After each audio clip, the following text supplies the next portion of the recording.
नमस्कार बच्चों, राम राम सभी को। चलो स्टार्ट करते हैं आज सरकम सेंटर और ट्रायंगल की जो बची प्रॉपर्टी है वो डिस्कस कर लेंगे आज सारा।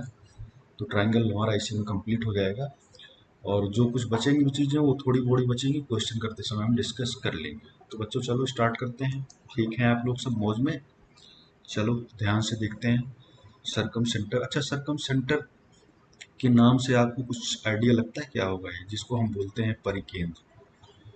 सर्कम सेंटर, आप इसके नाम से कुछ तो आपको एक आइडिया लगता होगा क्या होगा। तो जी हाँ बच्चा, बिल्कुल सही बोला आपने कि कोई ट्रायंगल हो, उसके बाहर से गुजरने वाला सर्किल। लेकिन बाहर से कैसे गुजरेगा? उसके तीनों वर्टेक्स से होकर गुजरेगा। ये तीन वर्टेक्स हो गए ट्रायंगल की, ए बी सी, इससे तीनों से होकर गुजरेगा। ठीक है बच्चों, ये जो सर्किल बना हमारा, इसको हम बोलते हैं सरकम सर्किल या परिवृत्त। सरकम सर्किल या परिवृत्त बोलते हैं हिंदी में। ठीक है बच्चों, और इसका जो सेंटर होगा ना, उसी को हम बोलते हैं सरकम सेंटर। बहुत आराम से समझना इसको। अब एक ऐसा सर्किल जो ट्रायंगल के तीनों वर्टेक्स से होकर गुजरे, ऐसे सर्किल को हम बोलते हैं सरकम सर्किल और इसके सेंटर को सरकम सेंटर। ऐसा सर्किल हर एक ट्रायंगल के लिए पॉसिबल होता है, चाहे जैसा शेप हो ट्रायंगल का, उसके लिए एक ऐसा सर्किल पॉसिबल होता है। जैसे इन सेंटर हर एक सर्किल के लिए पॉसिबल होता है, इन सेंटर हर एक ट्रायंगल के लिए पॉसिबल होता है, वैसे ही सरकम सेंटर भी हर एक सर्किल का, हर एक ट्रायंगल का आता है। ये कैसे आता है इसको हम देखते हैं। उससे पहले, देखने से पहले आपको कुछ बताना चाहेंगे। आपको हम बता चुके हैं एंगल बाइसेक्टर, एल्टीट्यूड कैसे ड्रॉ करते हैं ट्रायंगल में। उससे आगे अगर एक डिस्कस करते हैं हम बाइसेक्टर। बाइसेक्टर एक्चुअली क्या है बच्चों, कि जैसे आप एंगल बाइसेक्टर ड्रॉ करते थे, वैसे मान बोलें कि इस साइड का,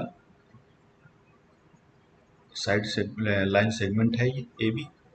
एंगल बाइसेक्टर में आप क्या करते थे, एंगल को दो पार्ट्स में डिवाइड कर देते थे। वैसे ही अगर किसी लाइन सेगमेंट का हम बोल लें कि बाइसेक्टर ड्रॉ करो, तो क्या करेंगे आप, इस लाइन को दो पार्ट में जहां से डिवाइड कर पाएंगे आप, जैसे मान लीजिए ए सी पॉइंट है, ए सी और बी सी बराबर हो जाए, तो सी से पास होने वाली सारी लाइन क्या होंगी, बाइसेक्टर होंगी। कई सारी लाइनें यहाँ से गुजर जाएंगी।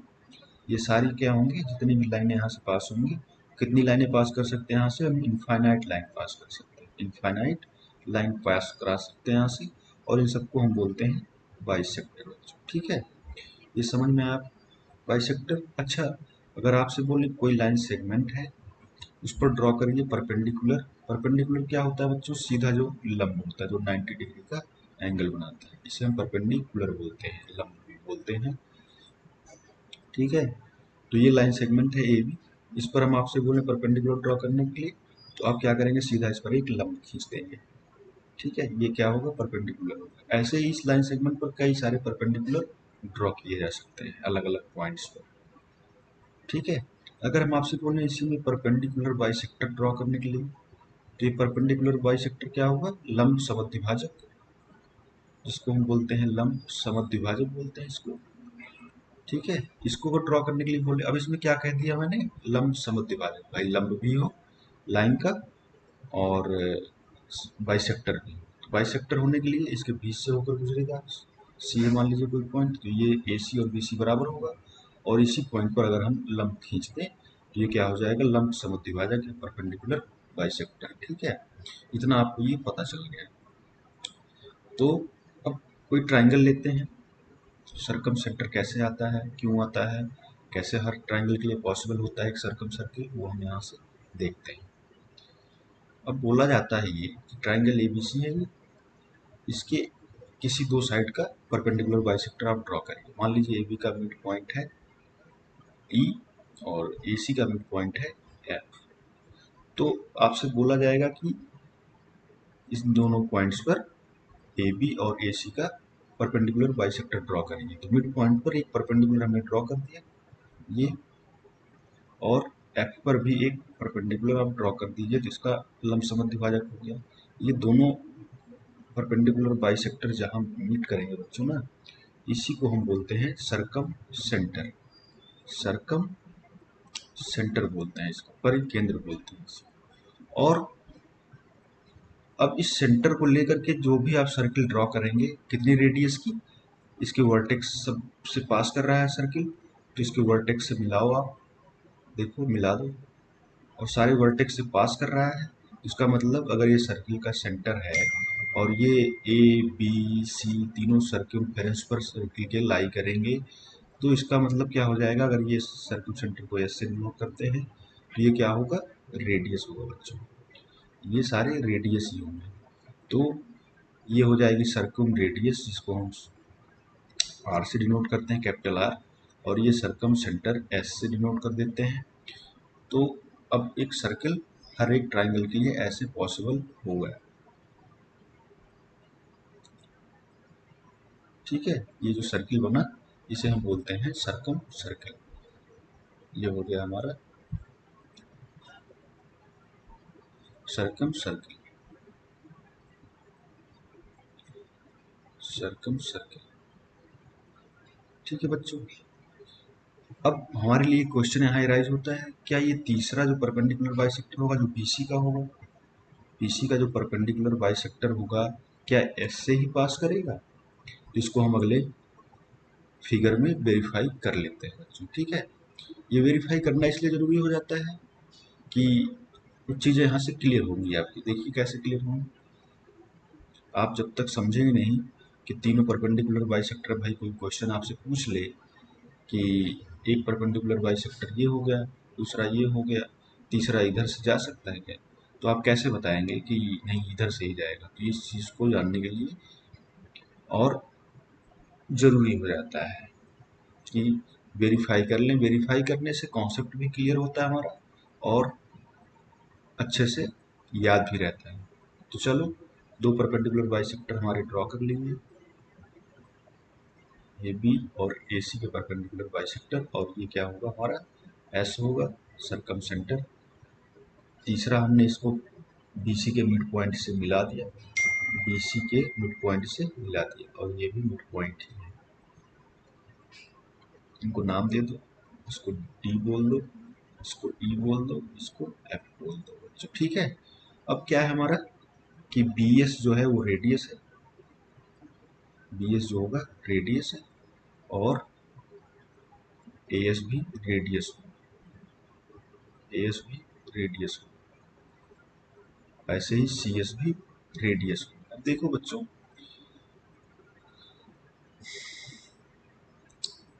Triangle B R B S D और ट्राइंगल सी एस डी को देखो, इन दोनों ट्राइंगल्स को आप देखो, तो इसमें क्या देख रहे हैं कि आर और आर दोनों ट्राइंगल के बराबर है, मतलब बी एस और सी एस बराबर है, और ये डी जो है मिड पॉइंट है बी सी का, इस वजह से बी डी और सी डी बराबर है, और तीसरी लाइन ये कॉमन है। तो इससे क्या समझ में आया हमारा, ये लाइन कॉमन है दोनों ट्राइंगल में, तो इससे ये समझ में आया कॉन्ग्रुएंसी। इसलिए आपसे बोल रहे हैं बार बार, कॉन्ग्रुएंसी और सिमिलरिटी खूब क्लियर हो जाएगी।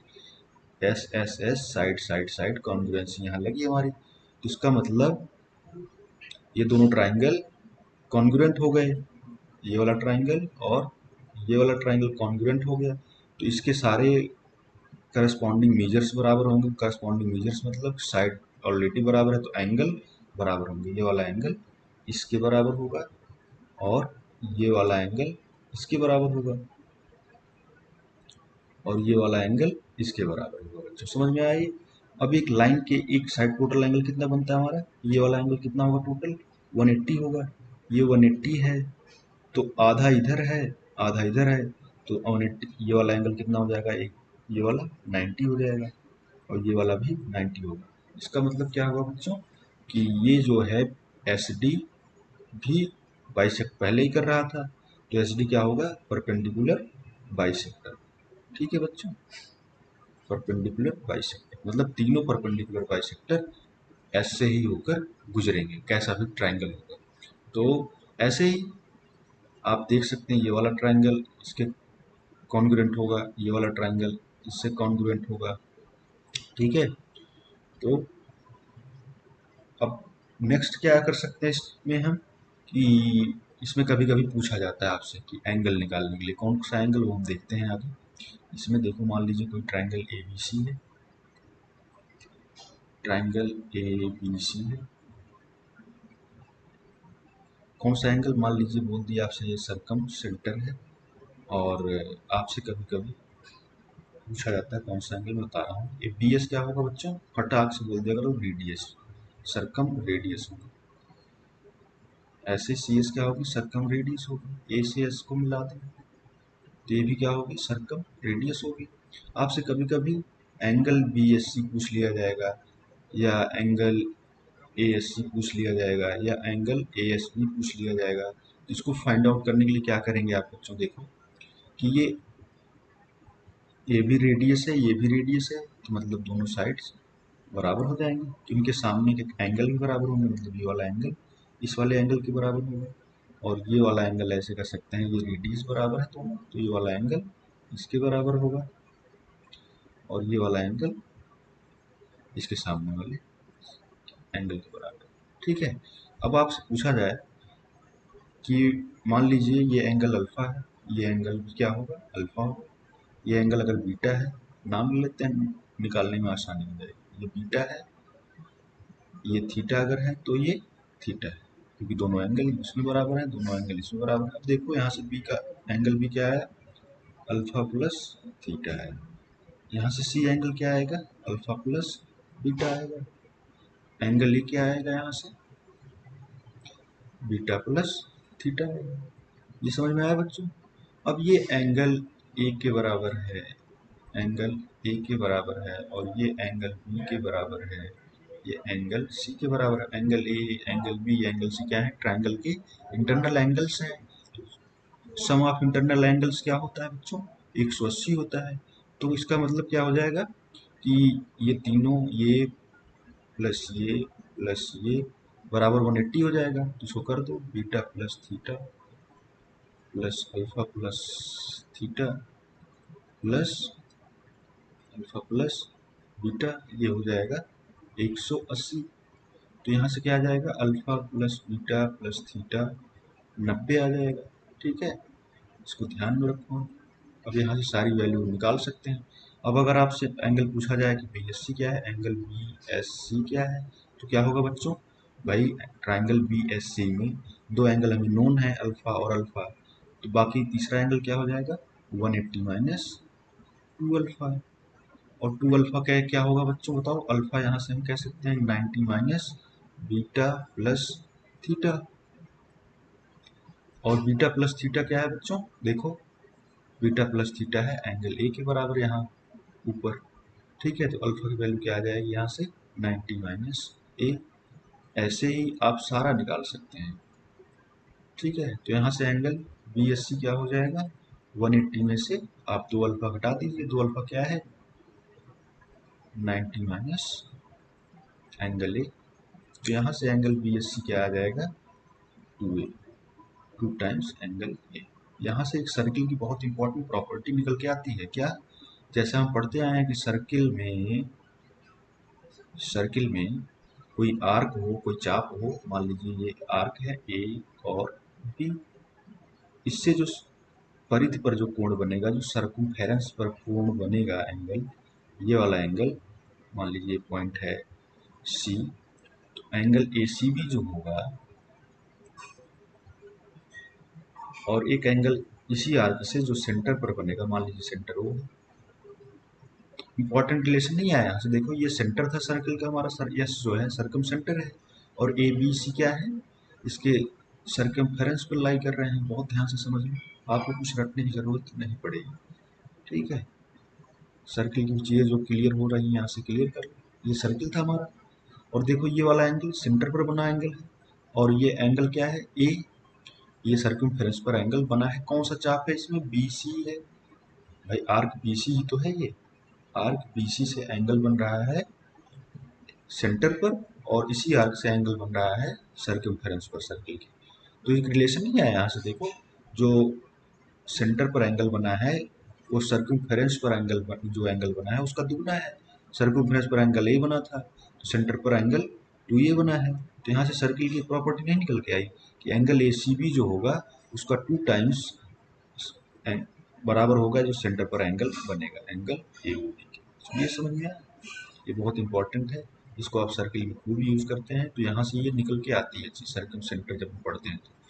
तो अब देखो, इसको हम टू एंगल टू ए बोल दिए, ठीक है। तो ये ऐसे क्या हो जाएगा, ये वाला एंगल, अगर आपसे पूछे हम एंगल ए एस सी क्या हो जाए, आप मुझसे बता दीजिए हमें क्या हो जाए। भाई ये सेंटर पर एंगल बन रहा है और ये सर्कमफ्रेंस पर बन रहा है, तो इसका 2 टाइम्स हो जाएगा, एंगल 2b हो जाएगा।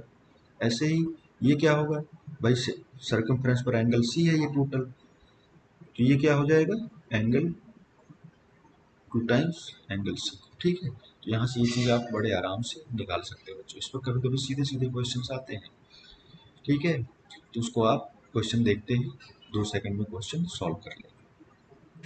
चलो आगे, नेक्स्ट आगे हम क्या डिस्कस कर सकते हैं बच्चों की सर्कम रेडियस हम कैसे फाइंड आउट करते हैं। तो मान लीजिए कोई ट्राइंगल है, सर्कम रेडियस भी निकाल के देख लेते हैं। ये सब निकालना इसलिए ज़रूरी है, मैं आपको फार्मूला रटा सकता हूँ, क्या है निकालना इसलिए ज़रूरी है कि चीज़ें क्लियर हो जाती हैं, फिर वो हमें रटने की ज़रूरत नहीं पड़ती है। क्वेश्चन अगर कभी कभार घुमा के पूछ भी लिया गया एग्जाम में तो भी आप आराम से कर ले जाएंगे। अब ये ट्राइंगल लिया हमने ए बी सी, इसका सर्किल ड्रॉ किया, इसका सेंटर मान लीजिए ऐसे। तो अब सर्कम रेडियस हमें फाइंड आउट करनी है। इसका ये परपेंडिकुलर बाइसेक्टर होगा, मान लीजिए ये है, तो ये बराबर ये होगा। इसको हम नाम दे देते हैं ई। ऐसे ही बी सी को अगर मिलाएं, परपेंडिकुलर ड्रॉ करें इस पर, तो ये क्या होगा, परपेंडिकुलर बाइसेक्टर होगा, जो कि इसको नाम देते हैं डी। ऐसे ही एस से अगर हम इस पर परपेंडिकुलर ड्रॉ करें तो इसका मिड पॉइंट होगा, और इसको नाम दे देते हैं हम एफ, ठीक है। इतना समझ में आया बच्चों, ये सब क्या है, हमारे परपेंडिकुलर बाइसेक्टर हैं, और जहाँ मीट करते हैं वहाँ हमारा सर्कम सेंटर बनता है। तो अब रेडियस क्या होगी, रेडियस हमारी अगर हम सेंटर से मिला दें सर्कमफेरेंस को वर्टेक्स, तो ये रेडियस होगी। ऐसे ही ए एस भी रेडियस होगी, सारे ड्रॉ कर लीजिए आप। सी एस भी रेडियस होगी, ठीक है बच्चों, ये समझ में आया आपको। अब देखो इसमें आप पहले ही निकाल चुके हैं, आप पहले ही देख चुके हैं ना कि ये वाला ट्राइंगल और ये वाला ट्राइंगल दोनों क्या है, कॉन्ग्रुएंट हैं। ऐसे ये भी इसके कॉन्ग्रुएंट है, ये आप देख चुके हैं पहले ही, ये वाला इसके कॉन्ग्रुएंट है, ठीक है। ये ट्राइंगल सारे अगल बगल वाले कॉन्ग्रुएंट हैं। इसका मतलब क्या हो जाएगा कि करस्पॉन्डिंग मेजर्स बराबर होते हैं, वो हमने देख चुके हैं। ये वाला एंगल इसके बराबर होगा और ये वाला एंगल इसके बराबर होगा, वैसे ही ये वाला एंगल इसके बराबर होगा। ये सारे एंगल होंगे कितने भाई, टोटल 2 ये था, ये वाला 2 ये था, तो ये क्या हो जाएगा, ए हो जाएगा। ये क्या हो जाएगा, ए हो जाएगा, ठीक है। एक ही निकाल लीजिए आप, एक सफिशियंट है बच्चों। बाकी सबको समझते रहिए कि ये बी होगा, ये बी होगा, ये भी सी होगा, ये सी होगा, ठीक है। तो अब देखो यहाँ से,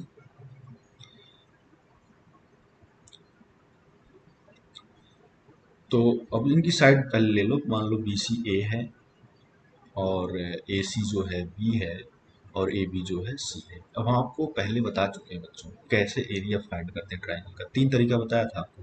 अगर आपको बेस पता हो और हाइट पता हो तो बेस और हाइट को मल्टीप्लाई करो और उससे 2 से डिवाइड कर दो तो एरिया आ जाता है ट्राइंगल का। दूसरा क्या बताया था, अगर आपको 2 अगल बगल की साइड पता हो तो 1/2 अगल बगल की साइड को मल्टीप्लाई कर दीजिए, उनके बीच जो एंगल बन रहा है उससे, जैसे इसमें ए और बी के बीच में एंगल सी है तो साइन ले लेते हैं इसका।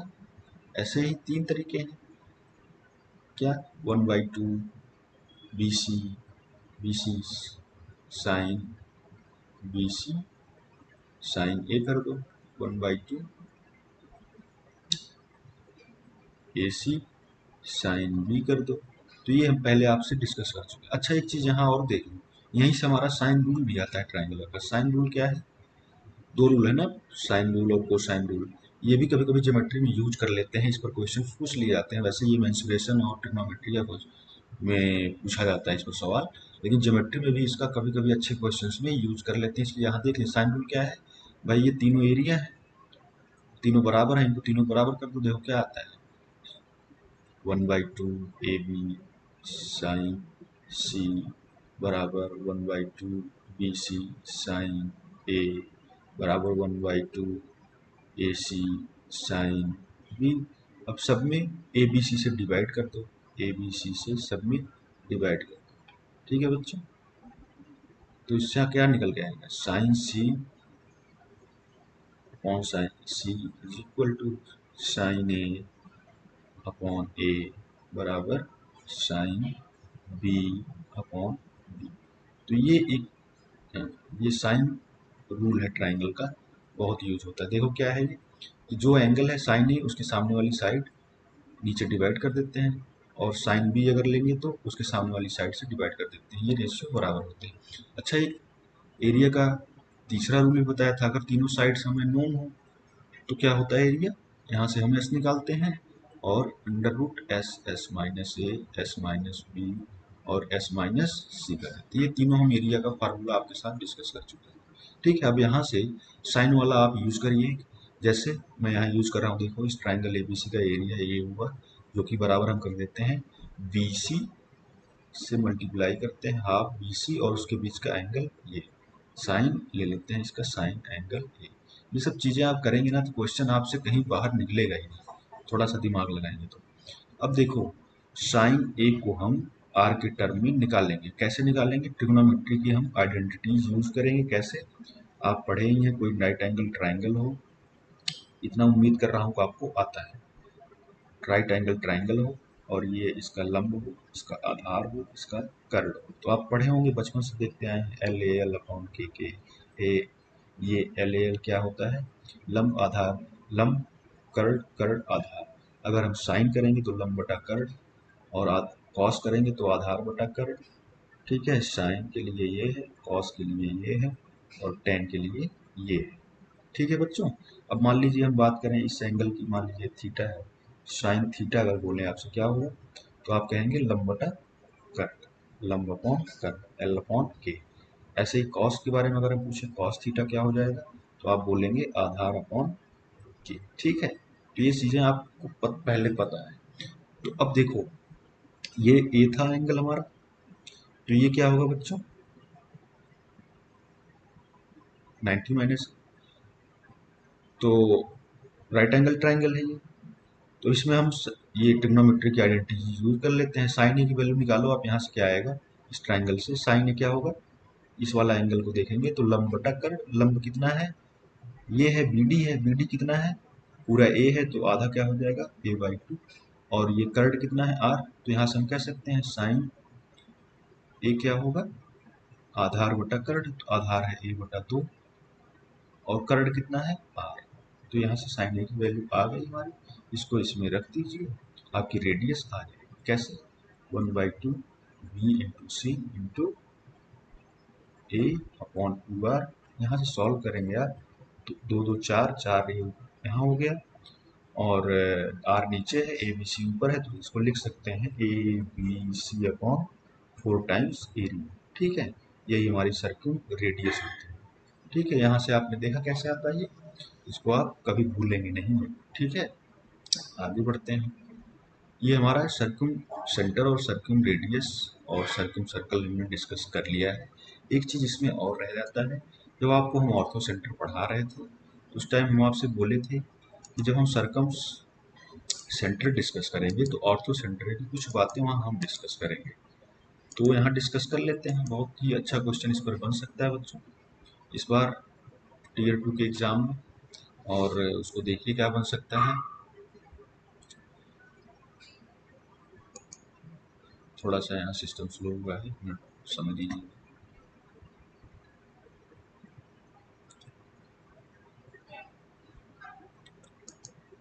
एक मिनट बच्चों, उम्मीद रखिए। और बताइए आप लोग कैसे तैयारी कर रहे हैं, निराश तो नहीं है कोई, बहुत टाइम से लगे हैं, सिलेक्शन नहीं हो रहा है और इस बार अपॉर्चुनिटी है, थोड़ा डरे हुए हैं। तो ये सब अगर हो किसी को तो वो बिल्कुल क्लियर रहें, सफलता मिलती है मेहनत करने से। आप जितनी लगन से और जितने धैर्य से मेहनत करेंगे उतनी जल्दी आपको सफलता मिल जाती है बच्चों। तो हार ना मानिए, अपने आप को इम्प्रूव करते रहिए डेली बेसिस पर, और इवेलुएट करते रहिए कि आपकी क्लैरिटी डे बाय डे बढ़ रही है या नहीं। अगर नहीं बढ़ रही है तो आपको इंट्रोस्पेक्ट करने की ज़रूरत है। आपकी क्लैरिटी डे बाय डे बढ़नी चाहिए अगर आप मेहनत कर रहे हैं। तो चलो बच्चों, थोड़ा सा सिस्टम यहाँ परेशान किया था हमें, लेकिन देखते हैं। हम बोल रहे थे आपसे कि ऑर्थो सेंटर में कुछ चीज़ें हमने डिस्कस किए थे। वो बोले थे जब सर्कम सेंटर हम पढ़ेंगे तो उस टाइम डिस्कस करेंगे। ये इसलिए बोला था बच्चों कि चीज़ें उतनी बताई जाए जो आप डाइजेस्ट कर पाएँ। अब आप सर्कम सेंटर सीख चुके हैं और ऑर्थो सेंटर के बारे में पता है, तो दोनों को हम साथ साथ देख लेंगे। इस सिस्टम का चलो, कोई ट्रायंगल है मान लीजिए। ऑर्थो सेंटर आप बताइए, क्या बताया था आपको मैं? ऑर्थो सेंटर क्या होता है? ऑर्थो सेंटर तो यही तो बताया था बच्चों कि मान लीजिए कोई ट्रायंगल हो, ए बी और सी, तो इसके दो एल्टीट्यूड जहाँ मिल गए, मान लीजिए ये दो एल्टीट्यूड में खींच रहा हूँ, देखना। एक पहला मैं खींचा A D, D is a point on B C, ये एल्टीट्यूड है, ए डी ए एल्टीट्यूड है। ऐसे ही दूसरा एल्टीट्यूड में खींचा हूँ, एल्टीट्यूड मतलब सामने जिस वर्टेक्स से खींचा जाए एल्टीट्यूड, वो सामने वाली साइड पर परपेंडिकुलर होता है, तो इसको हम क्या बोलते थे बच्चों? ये क्या हो जाता था हमारा? Ortho centre. ठीक है, इतना आपको पता है। अब मैं कह रहा हूँ कि आप BC के पैरेलल वर्टेक्स ए से गुजरने वाली एक लाइन खींचिए। BC के पैरेलल वर्टेक्स ए से गुजरने वाली एक लाइन खींचिए। खींच देते हैं, ये हमने BC के पैरेलल वर्टेक्स ए से गुजरने वाली एक लाइन खींच दी। ऐसे ही आप C वर्टेक्स से AB के पैरेलल एक लाइन खींच दीजिए। खींचो, ये हमने कहीं पर कट किया। ऐसे ही आप बी से गुजरने वाली एक AC के पैरेलल लाइन खींच दीजिए, जो बी से गुजर रही हो और AC के पैरेलल। ये मैंने खींच दिया। इन सबको जहाँ कट कर रहे हैं नाम दे दो, मान लीजिए ये D है, ये E है और ये F। सॉरी, इसको D नाम दिए थे, इसको E दे देते हैं, इसको कुछ दूसरा दे देते हैं, इसको P बोल देते हैं, इसको Q बोल देते हैं और इसको R। अब मैं बोला हूँ कि आप जो ये PR ड्रॉ किए हैं ये BC के पैरेलल है, तो इसको पैरेलल दिखा देते हैं ऐसे। मान लीजिए ऐसे हम कह दे रहे हैं कि ये दोनों पैरेलल है। ऐसे ही QR जो है वो AB के पैरेलल है, तो इसको दिखा देते हैं QR जो है AB के पैरेलल है। ठीक है, ऐसे ही PQ जो है वो किसके पैरेलल है? AC के पैरेलल। इसको भी दिखा देते हैं, ये AC के पैरेलल। ठीक है बच्चों, यहाँ तक समझ में आया? अब हमारे दो ट्रायंगल बने। एक तो हमारा ओरिजिनल ट्रायंगल था, ट्रायंगल ABC। वैसे तो इसमें बहुत सारे ट्रायंगल बन रहे हैं, लेकिन हमें दो को ही देखना है, ट्रायंगल ABC और ट्रायंगल PQR। ट्रायंगल ABC और ट्रायंगल PQR देखना है। ठीक है, ये दो आप देखिए कैसे। अब देखो ये जो एक पैरेललोग्राम बन रहा है क्या, PACB, PACB, क्या ये पैरेललोग्राम है? बिल्कुल हाँ। कैसे? PA पैरेलल है BC के और PB जो है वो AC के पैरेलल है, तो ये पैरेललोग्राम बना। क्या बना? पैरेललोग्राम। पैरेललोग्राम में क्या होता है कि सामने की साइड, आमने सामने की साइड्स बराबर होती है। इसको हम यहाँ से कह सकते हैं बच्चों कि PB जो हो गया, ये PB ये किसके बराबर होगा? AC के बराबर होगा। यहाँ से BQ ऐसे हम कह सकते हैं कि ये भी एक पैरेललोग्राम बना, BACQ, BACQ भी एक पैरेललोग्राम ही बनेगा, तो इसके आमने सामने की साइड्स बराबर होंगी, तो ये कितना हो जाएगा? ये भी AC के बराबर होगा। जो ये BQ है ये भी AC के बराबर है। और PA किसके बराबर होगा? पिछले वाले ट्राइंगल में देखो, PA BC के बराबर होगा, PA जो होगा BC के बराबर होगा। ऐसे ही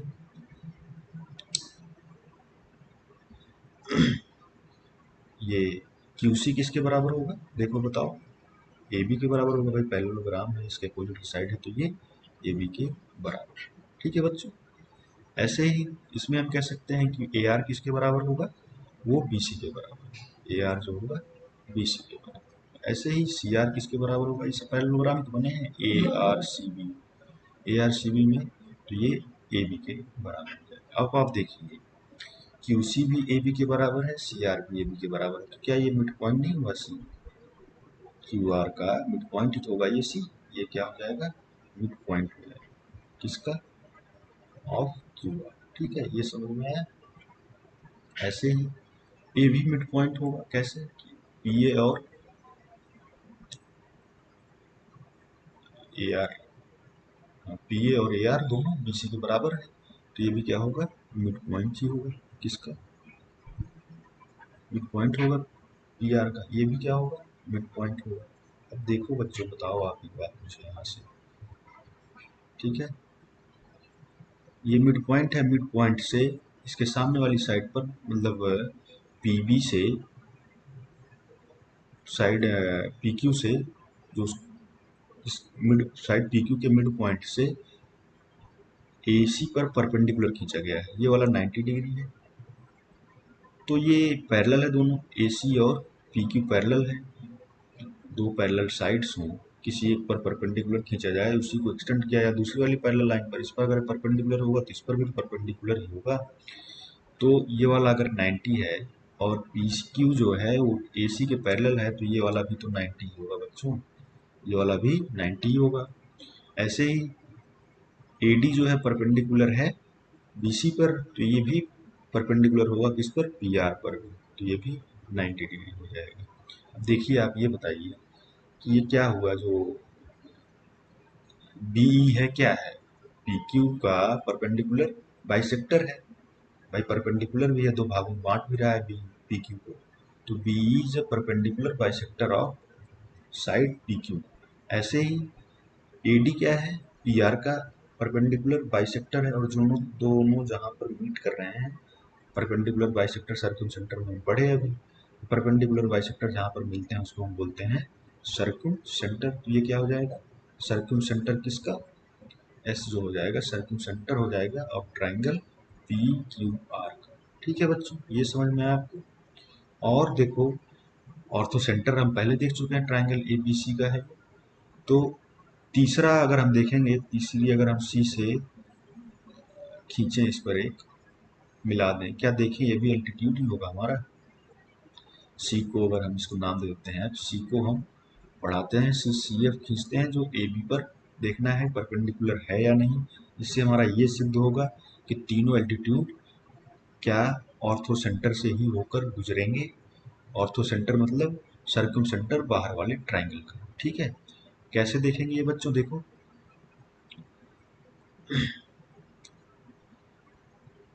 ये इसका मिड पॉइंट है सी जो है क्यू आर का, और बड़े वाले ट्राइंगल में अगर हम देखें ट्राइंगल पी क्यू आर में, तो सी से एफ पर जो जा रही है ये लाइन सी एफ जो होगी और सर्कम सेंटर से होकर गुजर रही है, तो उसका मतलब सी एफ जो होगा वो परपेंडिकुलर बाइसेक्टर होगा किसका, क्यू आर का, ये सर्कम सेंटर से हमें पता है, तो ये एंगल 90 होगा।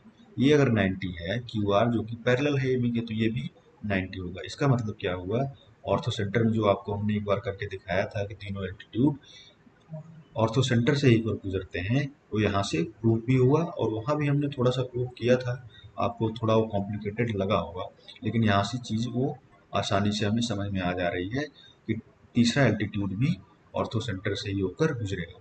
ये एस जो है सर्कम सेंटर है पी क्यू आर का, और यही ओ भी है, ऑर्थो सेंटर भी है किसका, ट्राइंगल ए बी सी का। अब इस पर ना क्वेश्चंस कभी कभी बहुत डायरेक्टली आ जाते हैं, अगर आपको ये पता है क्वेश्चन आप बहुत आसानी से कर लेंगे। आपसे पूछा जाएगा कि एक ट्राइंगल है, उसका सर्कम सेंटर एस है, इसका सर्कम सेंटर एस है, क्वेश्चन ऐसे आ सकता है, सर्कम सेंटर एस है, और ए बी का मिड पॉइंट और बी सी का मिड पॉइंट और ए बी का मिड पॉइंट और ए सी का मिड पॉइंट और बी सी का मिड पॉइंट, मतलब तीनों साइड्स के मिड पॉइंट को मिलाकर एक ट्राइंगल बनाया जाता है। ठीक है, अब इसको नाम दे दो डी ई, ठीक है। इस पर बहुत सारे क्वेश्चंस बन सकते हैं। एक तो सीधा क्वेश्चन बना सकते हैं कि ट्राइंगल डी ई एफ का ऑर्थो सेंटर बताओ कहाँ होगा, ऑर्थो सेंटर कहाँ होगा, तो आप बता देंगे एस पर ही होगा, ऑर्थो सेंटर एस पर ही होगा। और भी पूछ सकते हैं कि एफ से हमने एल्टीट्यूड ड्रॉ किया, एफ से एल्टीट्यूड ड्रॉ किया, डी पर लंब ड्रॉ किया, ठीक है। इसको नाम दे देंगे एफ जी। आपसे पूछ लेंगे एफ एस और एफ जी एस का रेशियो। ये आपको कैसे निकालना है कि ये भी एक एल्टीट्यूड मान लीजिए डी से हमने खींचा, इसको हम नाम देते हैं एच। आपको दे देंगे कि आपको आप देखे ही हैं ये कि ऑर्थो सेंटर में पढ़ाया था D S into H S बराबर किसके होगा, F S into G S के। ये ऑर्थो सेंटर में आपको सिखाया हूँ। तो यहाँ से आपको दो वैल्यू कोई दे देंगे, मान लीजिए ये दे दिए, ये दे दिए और ये दे दिए, ये पूछ लिए, कुछ पूछ सकते हैं, ऐसे क्वेश्चन इस पर आ सकते हैं, ठीक है। तो चलो बच्चों, ये था हमारा सर्कम सेंटर और ऑर्थो सेंटर से रिलेटेड कुछ बातें। आगे बढ़ते हैं, आगे हम आपको डिस्कस करेंगे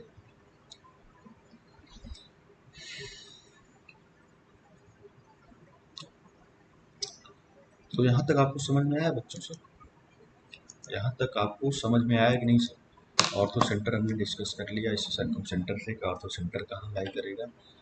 अगर ट्राइंगल के मिड पॉइंट्स को मिलाकर ट्राइंगल बनाया जाए तो उसका ऑर्थो सेंटर कहाँ लाई करेगा, वो ऑर्थो सेंटर सर्कम सेंटर से कोइंसाइड करेगा, ठीक है। ये आप ध्यान में रखिए, और कैसे होता है ये भी आप ध्यान में रखिए, तो कोई क्वेश्चन इससे आपसे छूटेगा नहीं।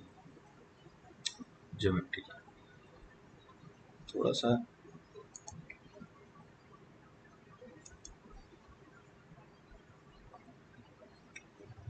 सिस्टम जो है परेशान कर रहा है।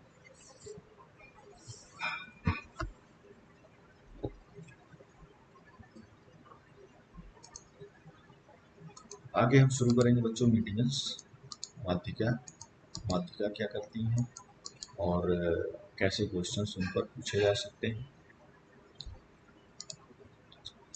तो